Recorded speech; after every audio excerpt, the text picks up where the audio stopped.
Botufin si hordofa. Galatomi. Gize marayu dhugama dubbadhaan. Gize marayu dhugama dubbadhaan. Soba dubbadheen beeku takka.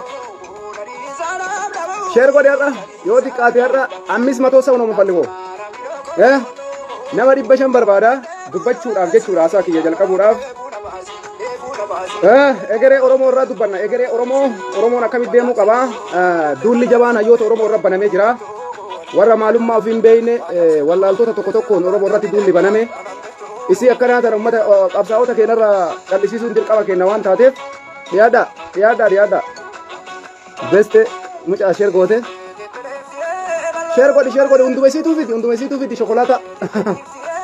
Muuziqaa cufi boontuu sanyii Jawaar Mohaammed. Sheer godhi sheer goote. Zaakir Gursuun.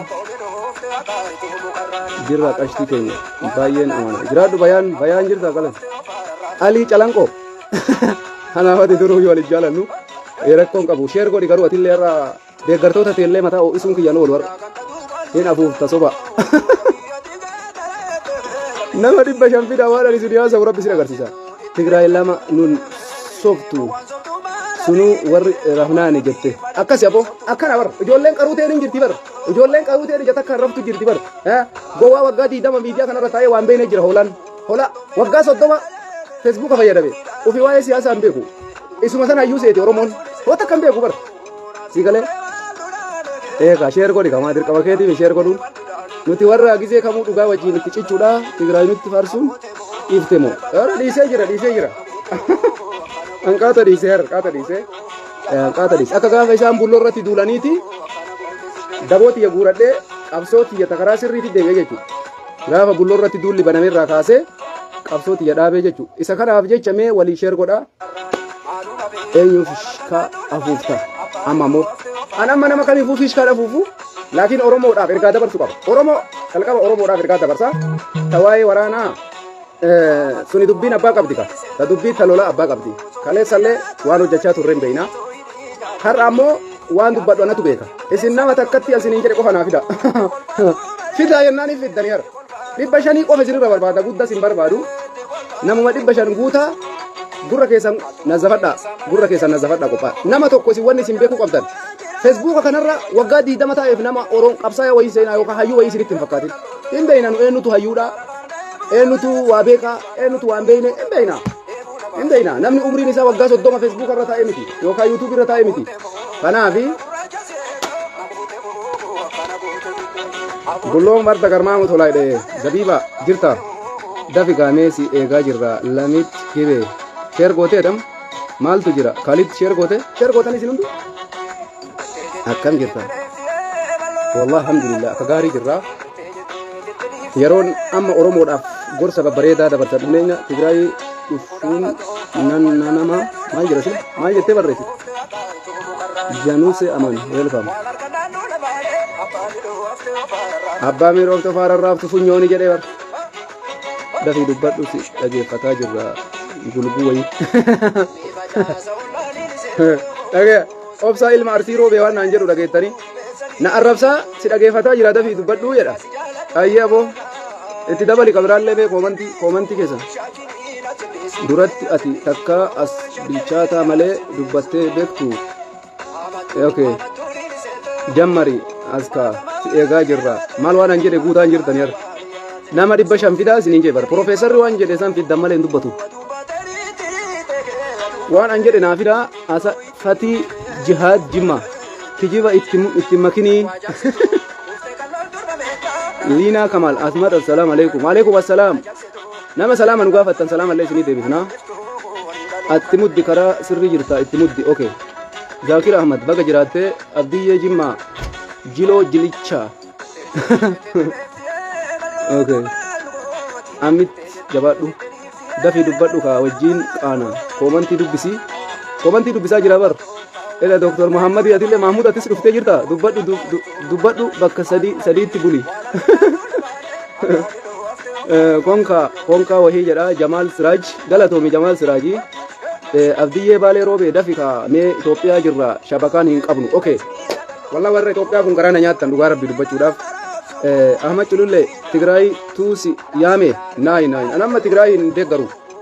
an Tigraayin hin deeggaru bara ani bar hayyoota Oromoo jala deema bara hayyoonni Oromoo na gorsanii waan jiraniif Yaayyaa Bashiir Koloneel Gammachuu ayyaana kaleessa moo miidiyaa irra bahee ibsa kennee ture san caalaa maal barbaadan Oromoodhaaf Oromoo qofatu fira jedhamee ture san caalaa maal barbaadu Oromoon fira biraan qabu firri kee Oromoo qofa Oromoo fi Oromiyaa qofa Jaffe hiriyaa keetii of ilaali konka laala yoo hiriyaa kiyyan ta'in namni martuu akka humna isaati ijjachuu qaba ati yoo nama guddaa taate waan si baasuun deemuu qabda malee nuti nama isin jettan kanaa miti xaqlaa ministeerii biyyaallee arrabsaa turre isin amma moo ijoollee xixiqqoo takka takka ka isiniif hayyuu anaaf hayyuu ta'uu dhabuu mala Ahmad Sordofa egaa ergaa waggaa 3 damma kinoo anillee itti muddi ay waggaa 3 guutuu na hordofame laala abo akkana bar qeerroo Oromiyaa jirta akkas jedhi abo arrabaaf bootaa hin kennin na'am inde maan arrabaaf akkam bootaa kenna nuti warra waggaa meeqa arrafame bar 512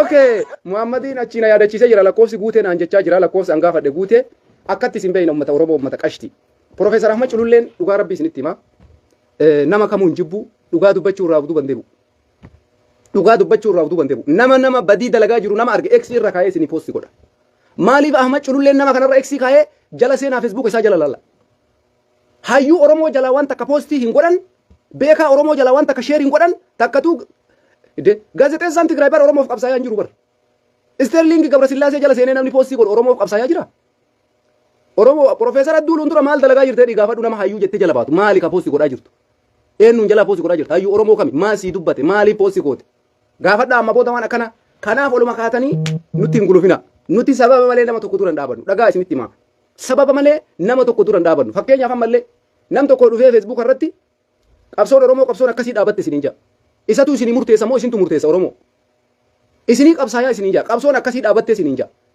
ummataa miti ka murteessu isaa jechuudha waa'ee qabsoo Oromoolee namoota akkanaa kana ilaalcha isaa yaaduu qabdan waggaa 20-50 inshallah Facebook qabatee haa ta'u rakkoo isaatisu jijjiirama fidaan jiru namni kun agar har'allee borillee iftaanillee nama jijjiirama fiduu hin dandeenye tokkoffaa hayyuun siyaasaa xiinxallaan Yaayyaa Bashiir dandeettii barumsaatiinis baratee hayyummaa siyaasaatiinis baratee ga'umsas namni itti qabu Oromoodhaaf karaan baasu karaa tokko qofa Xilaata sobee qilessi darbuu barbaadu wajjin gulufin jedhee kaleessuma barreessee ture Oromoon waan dalagu irratti dhaabbatee ulaaluu qaba jedhee dirgim godhee barreesse itti dhufee Koloneel Gammachuu ayyaanaan gootichi gaanfa Afrikaa Oromoodhaaf Oromoo qofatu fira jedhe kana caala maal barbaaddati firri kee Oromoo qofa jaalattee jibbitee liqimsi fudhadhu ani eenyuufuyyuu nama feete waggaa 90 si haa qabsaa'u dogoggora yoo inni dalage wajji qilessi hin buusu nama ani itti dhufee dura dhaabadhe isa maaliif dura dhaabatee ilaali dura natti hin duulin anammoo duulitii keetiif bakka hin qabu maaliif namni sun akka dogoggora dalagaa jiru hin beekaa Oromoon firri isaa Oromoo qofa har'a waraana keenya wanni maqaan badeef gatii irkattummaan jiruufi malee sila waraana adda bilisummaa Oromoo kaleessa maqaa qaba har'a maqaa nutti baasanii waraana TPLF nuun jedhan jechuudha kana eenyutu jechisiise irkattummaa jechisiise isa kana jalaa bahuu qabna dogoggorri kaleessa dalagame haa dalagamu sirreessuun nurraa eeggama bara furmaata fiduun nurraa eeggama bara maqaa qabsaa'ota kaleessa woboon kaleessa illee kophaa dhaabbate waggaa 27 waggaa 50 woboon kophaa dhaabbatee taaggalaa ture fira takkan qabu Oromoon anaa miti ka jedhe Koloneel Gammachuu ayyaanaattu jedhe goota haati deette ka kaleessa illee saba kanaaf itti cichee waggaa 27 taa'etu jedhe Oromoon fira biraan qabu isa malee woboon kaleessas maqaa qaba har'as maqaa qaba kophaa dhaabbatee saba kanaaf taaggalaa ture kanaaf woboo koo siyaadee yoom dhuftaree jedhee sirbee facaaluu hundeessa woboo koo siyaadee yoom dhufta jedhee sirbee faceen woboo koo eessa jirta jennee wayita kaleessa sirbinuuf gootichi waraana adda bilisummaa Oromoo akka dhaabbate waggaa 50 takka hirkatee hin beeku takka nama takkatti hirkatee hin beeku takka yes kanaafi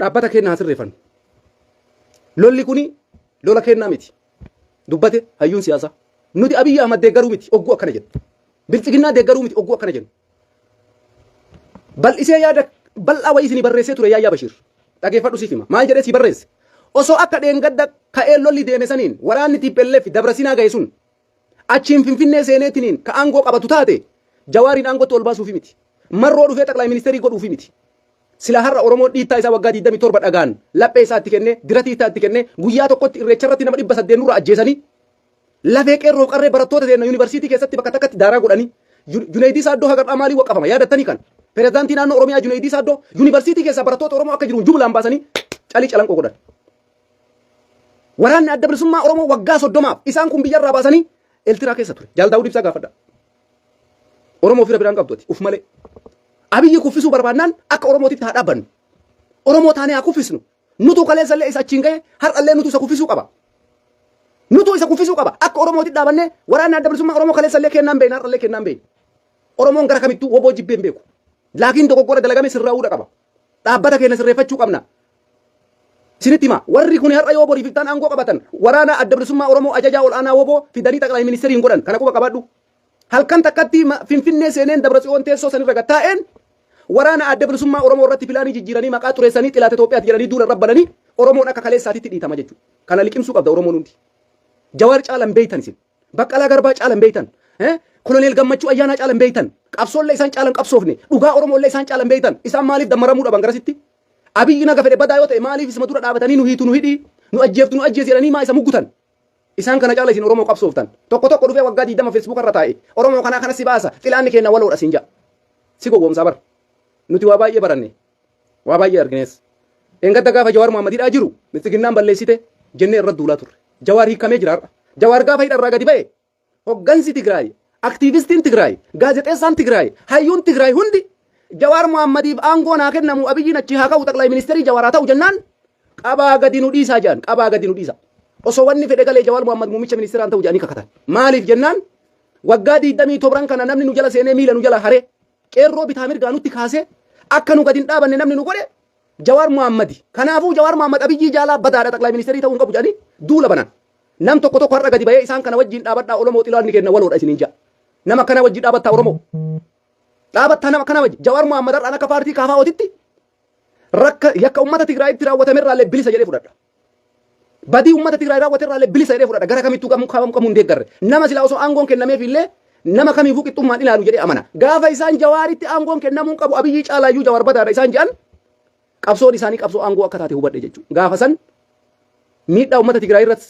harkan dha'u du'a ummata Tigraayiifis hin gammadu beela ummata Tigraayiifis hin gammadu garuu ummata Oromoo dammaysuudhaaf haga humna kiyyaan tattaafadha jedhee murteesse jechuudha gaafa sanirraa kaasee hoggantoonni Tigraay akka isaan aangoodhaan qabsaayan murteesse jechuudha shuuf nyaanni nu haaseenu jedhanii mootummaan nyaata seensisee fi ture nyaata walitti qabatanii lola jammaran araara torbee dhuftu keessa godhamu dhiisanii waraana jammaran ummata saniif maa yaadin dubartii dheengadda dhumte saniif maa yaadin isa kana dhugaan jirtu kanaafi xilaata waloo qabnaan sun hin dalagu xilaata waloo wayituu hin qabnu xilaanni Oromoo isaanis xilaata Oromooti Amaarris xilaatuma Oromooti Oromoon isa malee nama biraan qabu ani kanatti amana Oromoon of malee homaan qabu isinitti himee jira Koloneel Gammachuu Ayyaanaallee Oromoon of malee homaan qabu Oromoodhaaf firri Oromoo qofa jaalattus jibbitus liqimsee fudhadhu eenyuttuyyuu irkachuun hin barbaachisu Abiyyi Ahmad nutu achiin ga'ee mataa isaa qabne bitaa mirgaan Oromoo itti kaafne achi kaasuun dirqama Oromooti gaafa san Abiyyi achi kaafne marroo achi kenne Daawud achi kenne Jawaar achi kenne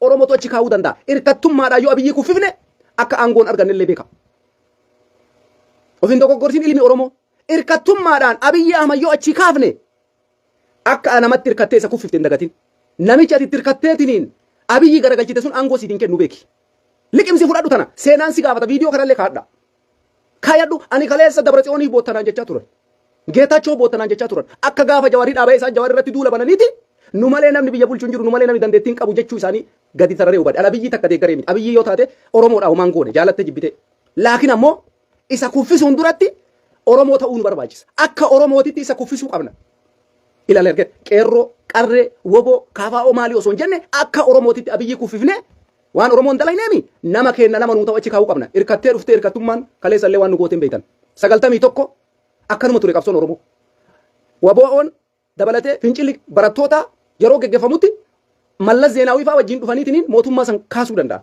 gaafa kaanii dhufee Mallas mootummaa ce'umsaa ta'e har'allee mootummaa ce'umsaa namni ta'uu deemu Jawaaris miti Profeesar Maraaras miti Oromoo miti Dabratsiyoontu mootummaa ce'umsaa ta'uu deema jechuun ammas garuu ka ifaaju ka ulee godhatanii itti fayyadaman anaafsi nuti waa takkaaf ani kana mara iyyaa jira Oromoon akka Oromootitti har'arraa kaaftee qaama kam wajjin hin dhaabatin gaazexeessitoota Tigraay jala deemtee sheerii nutti hin godhin lafee qeerroo kaleessaa sayyaadadha lafee dargaggeeyyan Oromoota kaleessaa sayyaadadha Abiyyi fisin toffozina Abiyyi illee deeggarina dhiisaa callisaa isin kaleessa Abiyyi irratti dalagaa turre dhugaa isinitti himaa hojjanne nu martu ani mataa kiyyaa bira dhaabbadhe garuu gidee sanitti Jawaar Muhammad hidhaa jirti Baqqalaan fa'aa mana hidhaa jirti Jawaar fa'aa lubbuudhaan achi hin bayan jedhee yaadeen beekan kanatuyyuu akka duuluu na godhe hayyoonni Oromoo mana hidhaatti guuraman lubbuudhaan achi gabbaa hin jennee yaadneen beeynu har'a wanti sun marti hin jiru waa baay'ee jijjiirame isa kana bira dabre waan ammoo gurra keenyaan dhagannellee hojittii qabna kanarraan ammoo hayyoota Oromoo illee dhagahuun dirqama keeti Oromoo nama tokko waggaa 20 Facebook qabatee haa ta'u yaada isaa laali guyyaa takka yaada bilchaataa uummata kenneen beeku warri isin har'a hayyuu gootaniitiin hin jala fiidan kun guyyaa takka yaada bilchaataa saba kana fayyadu hin dubbatu Tigraay jala dhaqee Tigraay akkas goote kana inni wanni kolfuma bichaa oofee gad deebi'a bakka. Kolfeetu malixa. Oromoo kanas si baasaan beeku. Yoo hinjifattee hirkattee hinjifattee aangoo kana qabattaa xaqlaa ministeerii taataan beeku. Oromiyaan bilisoomuu deemti sin jedha. Eenyu wajji Oromiyaa bilisamsaa jirta. Oromoo waliini. Oromoo wajji yoo taate Oromiyaan hin bilisoomti. Garuu hirkattummaadhaan dhuftee Oromiyaa bilisoomsa jechuun uummata Oromoo sobuudha. Isa kanatti amanan. Hirkattummaadhaan dhuftee Oromiyaa walabaa ijaarraa kijibaadha. Kijiba waan takka itti yaadu inni kolfuun alatti guddina laalinaa sin jedhan ilma namaa kana. Sammuu isaa laala. Guddatee miti ilmi namaa yaada isaa laala. Inuma kolfa callisee akka waan yoo Tigraay wajjin dhufnee Abiyyi kuufifne Oromiyaa walabaa wayii ijaaran nutti fakkaata. Eenyutu itti sidhiisa? Tigraay har'a maaliif biyya walabaa ta'uu dideetiin Abiyyi Ahmad irratti qabsaa'e? Ulee godhatee nu fayyadamaa jira jechuudha. Maaliif aangootti deebi'ee Itoophiyaa at farsiin jedha. Bari illee achi gennaan jiran. Akkas jedhee bar sabahat naggaa akkas jedhee bar Itoophiyaa at farsiin jedhee bar. Maqaa kana maa fayyadamtan jennaan kuni seeruma mootummaa tokkooti jedhe. Dhufee namni kamuu teessoo sanirra gatteennaan maqaa Itoophiyaatiin si ari'a. Itoophiyaa at farsiin, Itoophiyaan akkas hin taatu, Itoophiyaan akkas hin taatu, Itoophiyaan akkas hin taatu. Kana anaa miti ka jedhe sabahattu jedhe namicha dheengadda Abiyyi Ahmad irraa hiike. Isa kana jechuun ani biltsiginnaa deeggaruu miti. Ani hayyoota Oromoo caalaa beekumsa hin qabu laa. Oromoodhaaf falli tokkochi jiru Abiyyi kuffisuu miti. Abiyyi kuffisuu yoo barbaanne kophaa haa kuffifnuudhaan yaadni kiyya laa. Abiyyi kuffisuu yoo barbaanne aangoo fudhachuu danda'u nurraa eegama beeka Oromoo. Abiyyi kuffisuun qofti gahaa miti. Abiyyi yoo kuffifne aangoo san Oromoon fudhachuu qaba. Marroon Abiyyi kuffisee aangoo Dabratsiyoon yoo dabarse seenaa bara baraan itti gaafatama. Namni Abiyyi Ahmad kuffise dhufeetiniin Oromoo keessaa aangoo san fudhatee xaqalaa ministeerii ta'utu sarraa eegama. Bakka kanan taanetti ximmirxoorii maarree jennee jara kana finnee mootummaa ce'umsaa isaan goone dullaan gaafa kaanii kunniin xilaata Itoophiyaati. Oromiyaa walabaa ijaaruu barbaaddi jedhanii mataa keessa nu shakaashaku kana Oromoo dhuf hin gowwoomsin. Anarra sitti maquun waraanni jalqabee jira laa. Lolli jalqabe eenyuufuu acaccabiin ta'in Abiyyi ittis hin duulin Tigraay ittis hin duulin yoo dandeettee lolli akka dhaabbatu irratti hojjedhu saniin gara kaanitti xilaata waloo qabna jedhee tokko isinis sobu kana soba xilaata waloo hin qabnu Oromoo xilaanni kenna tokkochi lafa jira firri Oromoo qofa isa kanaan alatti sammuu teessan hin dhiphisina sakandii takka sammuu teessan itti anaa miti ka jechaa jiru hayyu Oromoo hunda jechaa jira duula irra bantan isin ammoo maaf akkas jette xilaata waloo qabna nayo namni Jawaar fa'aa akka xaqlaa ministeerii hin taane jedhe xaqlaa ministeerii marroo godhuuf qabsaasitti hin fakkaatin hin shawwadamin Oromoo wallahi dhugaasitti maan yoo marroo dirribaa carraa san argate ani hin komadhu dhufee yoo marroon xaqlaa ministeerii Itoophiyaa ta'ee Abiyyi achi kaasee achi taa'e hin gammada malee hin gaddu laakiin ammoo sun hin jirtu quba qabadha sun hin jirtu saniifi miti ka jarri deemaa jirtu marroo maarraa fira godhatan kana boritti garagalanii balleessan manni kun seenaa keessatti illee kaleessa jalgalaasaa dilboofaa maal godhaa turan leencoo lataafaa maal godhaa turan adamsanii guyyaa meeqatti biyya san keessaa xaraganii baasan seenaa yaadadhaa har'a wanti dalagamaa ture san garuu dheengadda rabbi nu baase ta dheengadda rabbi nu baasee ture mootummaan kunis achi amma ofitti dammaqe wanti dalagaa jiru dogoggora ta'uu beekee hayyoota Oromoo hiikee jira Jawaar fa'aa hiikamanii jiran har'a Oromoonis bakka kaleessaan jiru ummanni Oromoo diyaaspoora illee bakka kaleessaan jiru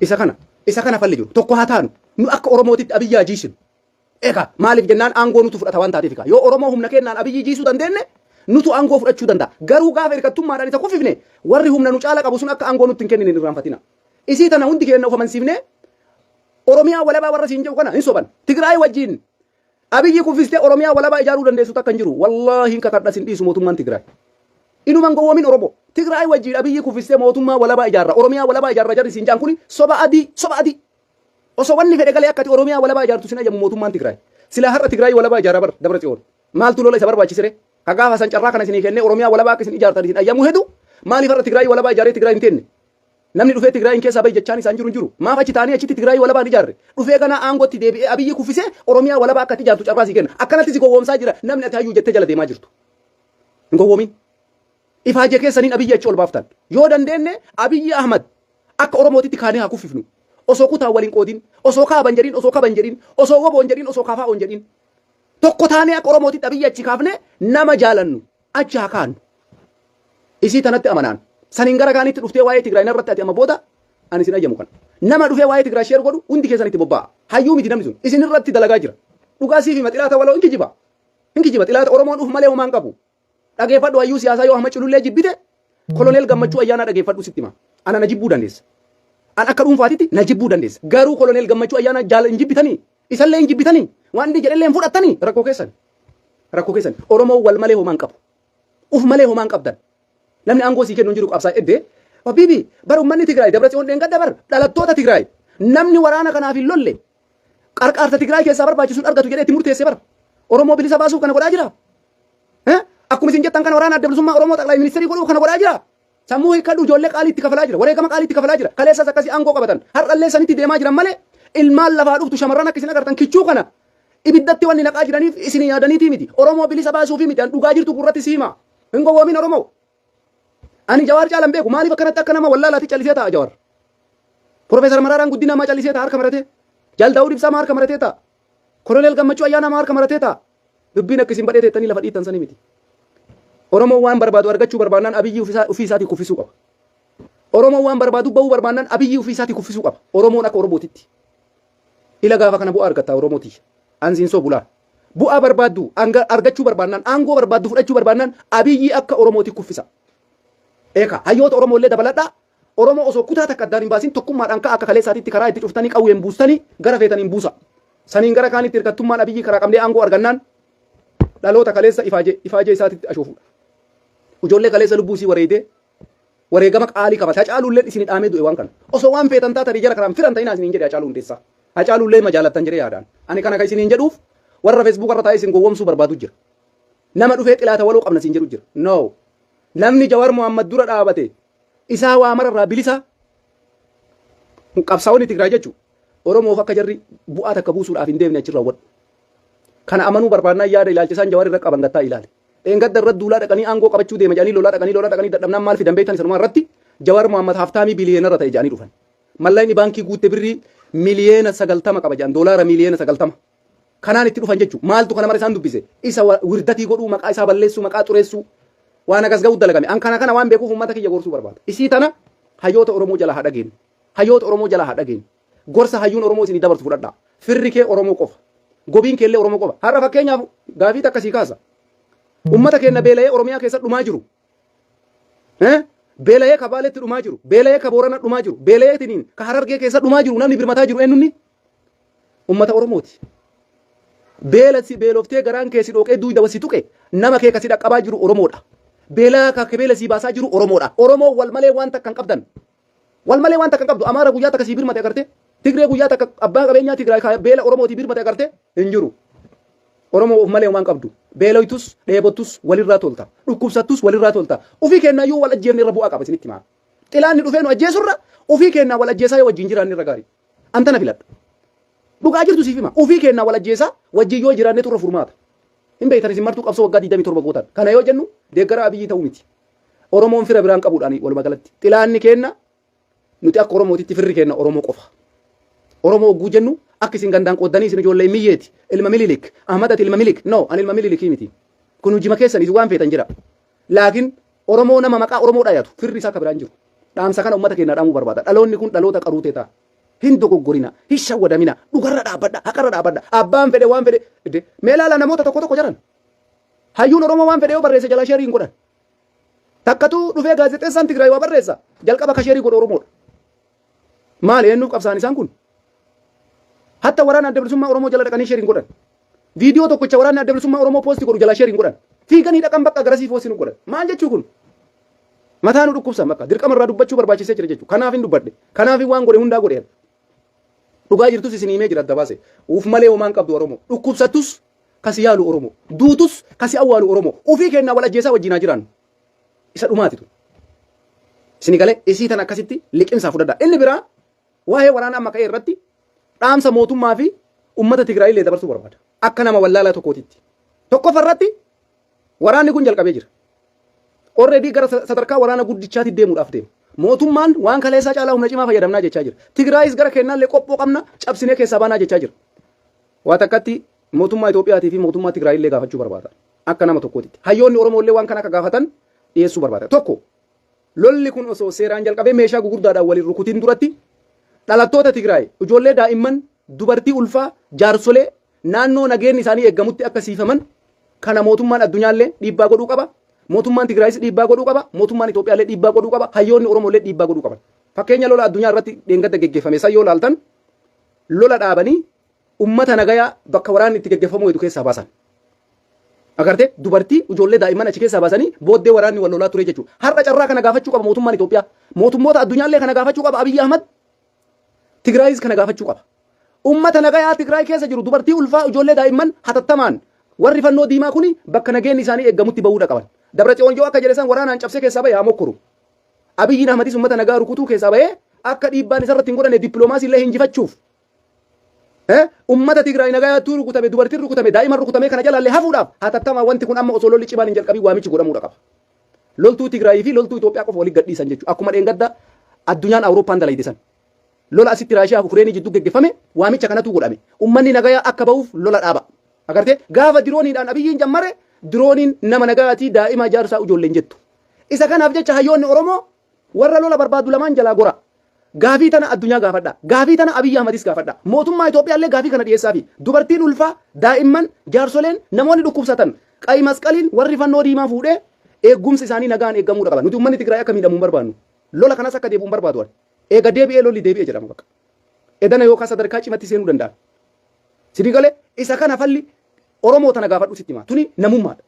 Uummanni Tigraay akka miidhamu abadan gara kamiinuu dhayyamina. Laakiin warra waraana barbaanna jedhe Dabratsiyoon Geetaachoo isaan achumaa turan dirree waraanaa.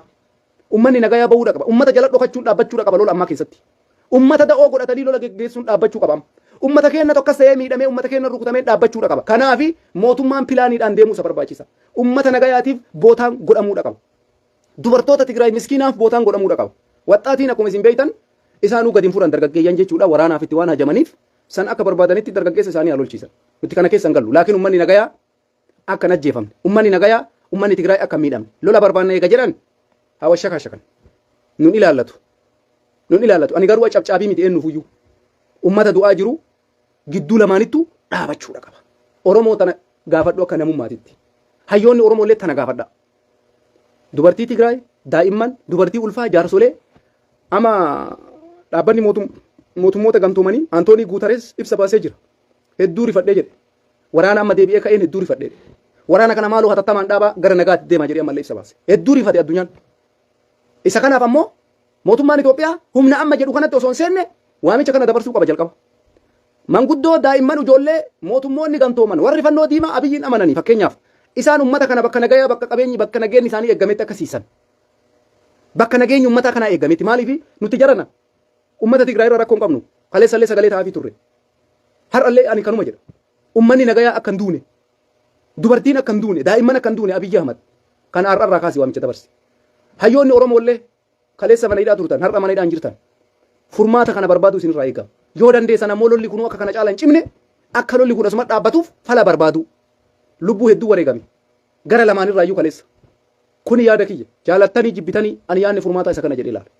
Taniin gara kaanitti isin warri Dabratsiyoon Finfinnee deebi'ee bilisa na baasaati warri jettu sangaafa Dabratsiyoon Finfinnee deebi'ee akka bilisa baatee laalla. Akka yaaddesanii Oromiyaa bilisaa si ijaaraa fi Oromiyaa keessa ari'ee si baasaa Dabratsiyoon sangaaf san laalla. Warra ammatti uf gowwoomsaa jirtan jechuudha. Sini galeemi warra gowwoomfamtanii isaan walaba nu baasan jettan sangaafa isaan dhufanii aangoo qabatan walaba si baasanii fi biyyarraa si baasanii gaafsan laalla jechuudha. Tasanii guyyaa saniif kaanna. Akkati wala boomtu yoo dhufee Dabratsiyoon injifate walabummaa ati argattu gaafsan laalla. Sanarruu mallee yoo lubbuun jiraanne wala agarra gaafsan. Anammaaf dhaamsi an qabu